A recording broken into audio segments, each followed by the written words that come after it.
Welcome to the Senior Safety Advice Podcast, your trusted source for expert guidance on aging safely and independently. Whether you're a caregiver, a family member, or a senior looking to stay secure at home and beyond, we've got you covered. From fall prevention and home modifications to financial safety and scam awareness, we provide practical tips to help you or your loved ones live with confidence. Tune in and empower yourself with the knowledge you need to navigate the challenges of aging. Let's make safety simple.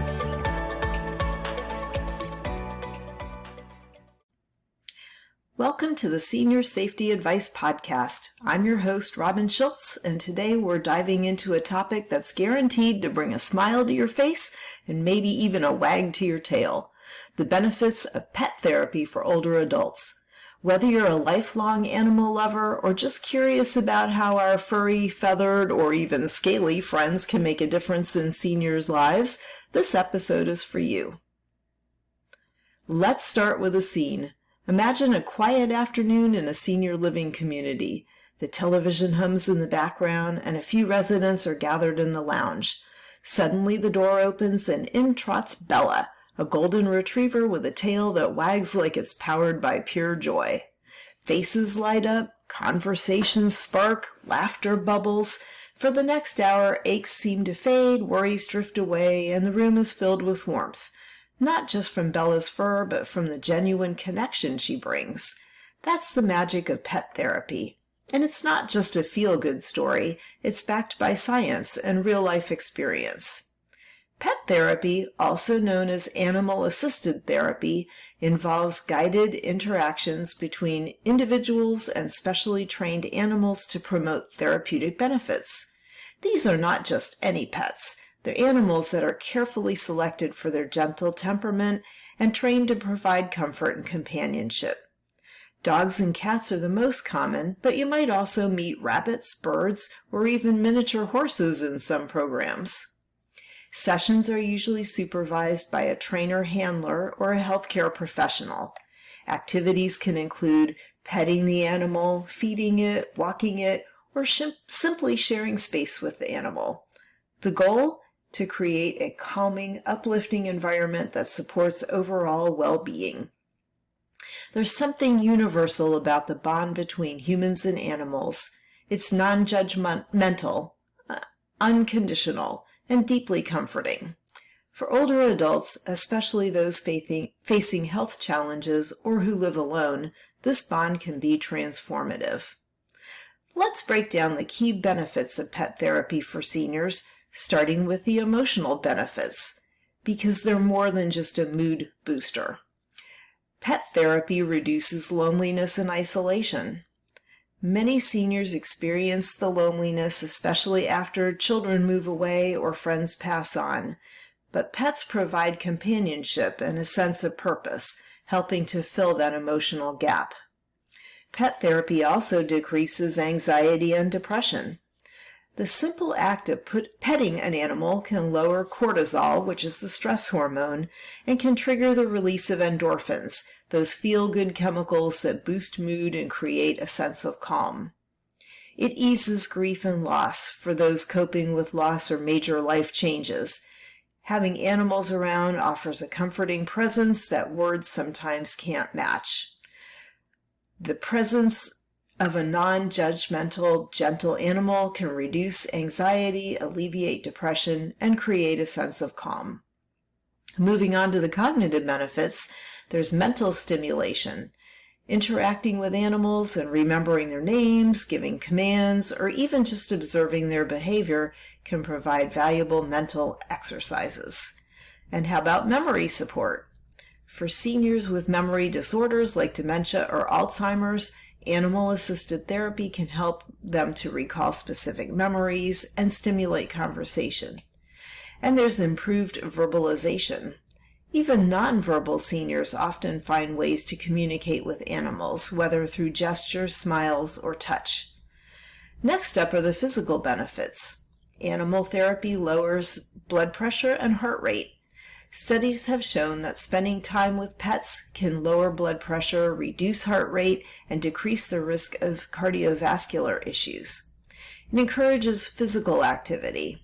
Walking a dog, tossing a ball, or even just reaching out to pet an animal can improve mobility and motor skills. For those who are able, these activities help maintain strength and coordination. And then there's evidence that pet therapy can help reduce the perception of physical pain, possibly by distracting from discomfort and promoting relaxation. And some research suggests that regular interaction with animals can strengthen the immune system, making a senior more resilient to illness.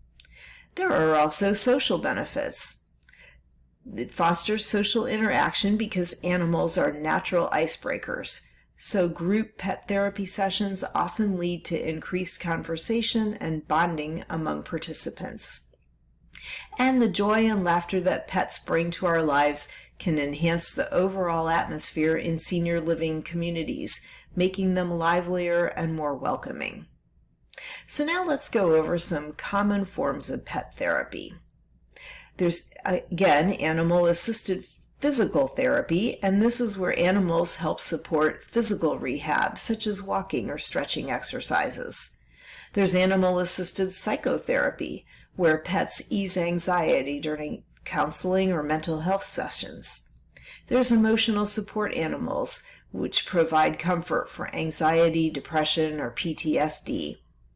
There are therapy animal visits, such as trained animals that visit senior communities, hospitals, or homes. And then there are service animals, specially trained pets that assist with specific needs, such as a guide dog. Some pet therapy real-life examples involve how many senior living communities now offer regular pet therapy sessions. Residents gather to meet visiting animals, share stories, and enjoy hands-on interaction. In hospitals and rehab facilities, therapy animals make the rounds, offering comfort to patients recovering from surgery or illness. I know years ago my son was in the ICU for a heart condition, and there was somebody there who brought in a therapy dog. He was a huge dog, but it was so much fun for my son, who was lying there in a hospital bed recovering, to have this gigantic dog walk in. The dog his head was about as tall as the rail on the bed, but my son could reach over and pet the dog and interact with him, and it really made him smile and made a difference in his pain threshold even at that point. Pet therapy also, another example is in the home. So a senior who can't own a pet can benefit from periodic visits by therapy animals or can participate in virtual pet therapy sessions. So you might be wondering, is there real science behind all this tail-wagging happiness? Well, the answer is yes. Studies have shown that interacting with animals can lower blood pressure and reduce stress-related ailments. Dog owners in particular tend to get more exercise, so they have lower risks of heart disease. Animal-assisted activities have been linked to improved cognitive performance and memory recall in older adults, and a 2021 meta-analysis found that animal-assisted therapies significantly improve quality of life for older adults, reducing depression, loneliness, and even symptoms of PTSD. What about pet therapy for someone who has dementia? Well, for seniors living with dementia or Alzheimer's disease, pet therapy can be especially powerful. Gentle animals can calm agitation and help manage challenging behaviors. And it stimulates positive memories. Familiar sights, sounds, and textures like the feel of a cat's fur or hearing a dog bark can trigger positive memories and emotions. Even those people who are withdrawn or nonverbal often respond to animals, making eye contact, smiling, or reaching out to touch. All right, but pet therapy must come with some risks, right?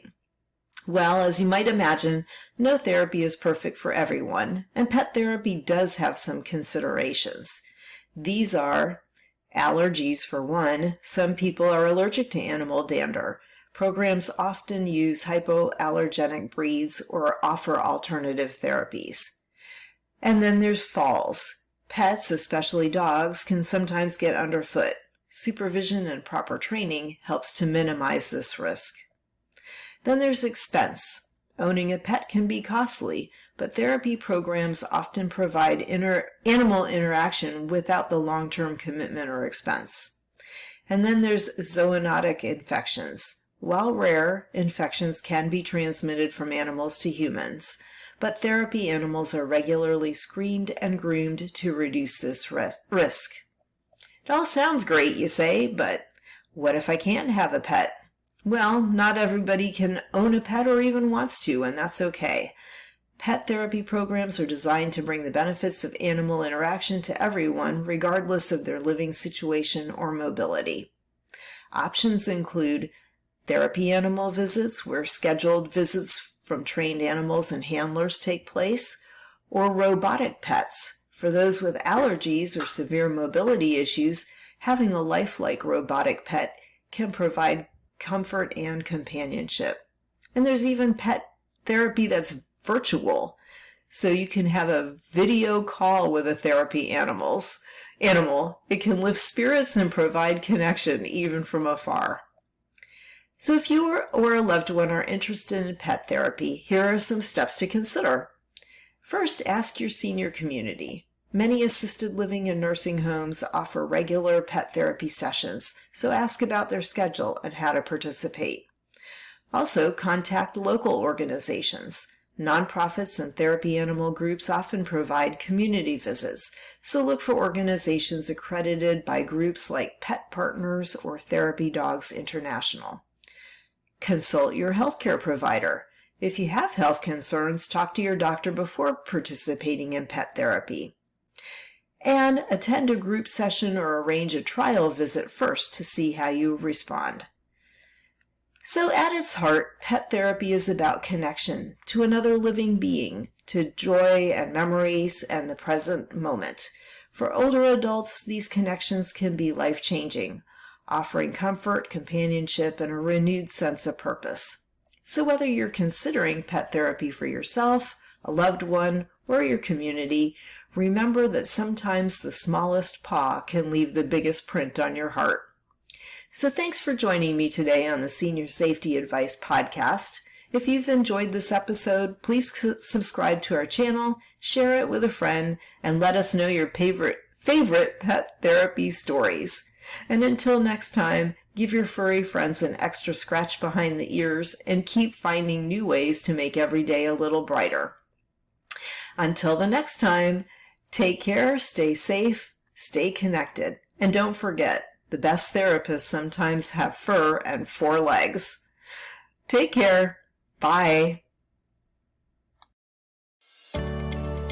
That's it for today's episode of the Senior Safety Advice Podcast, helping you and your loved ones stay safe, independent, and informed.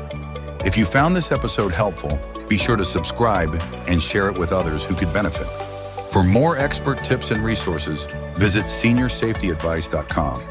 And remember, staying safe starts with staying informed. Until next time, take care and stay safe.